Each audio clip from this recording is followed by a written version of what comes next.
Deretan ex-Menteri Luar Negeri dan Wakil Menteri Luar Negeri serta anggota Komisi 1 DPR RI terpantau merapat ke Istana Kepresidenan Jakarta pada Rabu sore. Sejumlah nama mulai dari Retno Marsudi, Martinata Legawa, Dino Patijalal hingga Alwi Shihab terpantau hadir sejak pukul 14.30 waktu Indonesia Barat. Usai pertemuan dengan Presiden Prabowo Subianto, mantan Menteri Luar Negeri Hasan Wirayuda menyebut sebelum memutuskan bergabung dengan War the Peace, pemerintah Indonesia sudah melakukan diskusi yang sangat erat dengan 7 negara Islam lainnya yang tergabung dalam War the Peace. Mengapa ini dianggap penting, dan saya juga ikut menganggap penting, karena 8 negara ini dapat menjadi kekuatan penyeimbang di dalam Board of Peace, termasuk keputusan-keputusan yang akan diambil oleh badan ini. Memang ada kekhawatiran bahwa Trump akan memainkan peran luar biasa, tidak dapat dikontrol, tapi setidaknya 8 negara ini dengan bisa menyeimbangkan proses di dalam Board of Peace. Itu pertama. Yang kedua, dalam kaitan dengan kontribusi kita, yaitu juga perdebatan publik yang cukup tajam kadang-kadang, bahwa kita ikut menyumbangkan pikiran, menyumbangkan dana sebesar itu. Sebetulnya juga belum diputuskan kapan kita akan menyumbang. Tapi kalau saya tadi dalam kontribusi saya dalam diskusi adalah bahwa wujud sumbangan kita adalah nanti untuk bagaimana membantu rakyat Palestina di Gaza. Sementara itu, mantan Wakil Menteri Luar Negeri era Presiden SBY Dino Patijalal yang sebelumnya mengkritik keras keputusan Indonesia bergabung ke War the Peace menganggap keputusan pemerintah Indonesia tersebut adalah sebuah eksperimen. Ia juga tetap mengingatkan resiko-resiko yang bisa saja dihadapi Indonesia jika bergabung dalam badan perdamaian yang diinisiasi oleh Presiden Amerika Serikat Donald Trump tersebut. Saya melihat beliau realistis mengenai hal ini. Ya, beliau melihat ini ada resikonya. Ya, tentu resiko terbesar adalah Israel. Ya, karena Israel mempunyai pengaruh yang besar sekali terhadap Trump gitu ya.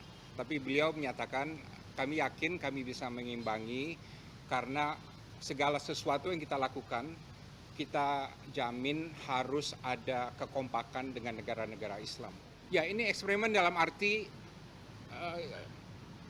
ini suatu formula di mana orang nggak tahu ini akan sukses atau enggak. Resiko gagal tinggi loh. Ya, resiko gagal tinggi karena berbagai faktor. Ya, karena berbagai faktor, bisa faktor Trumpnya, bisa faktor Amerikanya, bisa faktor Israelnya, bisa faktor lapangannya, bisa faktor Hamasnya, dan lain sebagainya. Resiko tinggi, kan kita nggak ada yang tahu apa yang akan terjadi. Right? Jadi saya katakan ini suatu eksperimen, dan eksperimen yang penting karena apa? Ini satu-satunya the game in town pada saat ini. Tidak ada formula lain, tidak ada solusi lain. Sementara itu, Menteri Luar Negeri RI Sugiono menyebut pertemuan antara Presiden Prabowo dengan para mantan Menlu, Wamenlu, dan Komisi 1 DPR RI yang berlangsung selama lebih dari 3 jam tersebut berlangsung secara terbuka dengan adanya diskusi dua arah. Presiden Prabowo juga menerima beberapa masukan dan perspektif yang berbeda dari para mantan Menlu dan Wamenlu RI tersebut.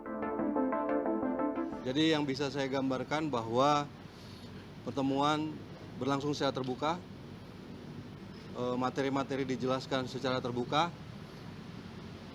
kemudian terjadi juga diskusi antara dua arah, masing-masing juga tadi beberapa tokoh menyampaikan pandangan mereka, kemudian pemikiran-pemikiran mereka, pertimbangan-pertimbangan yang pada intinya juga saya kira ya merupakan satu hal yang sebenarnya sudah koheren, sudah ada dalam pertimbangan dan pemikiran yang sama, sehingga diskusi yang terjadi menurut saya merupakan hal yang saling memperkuat.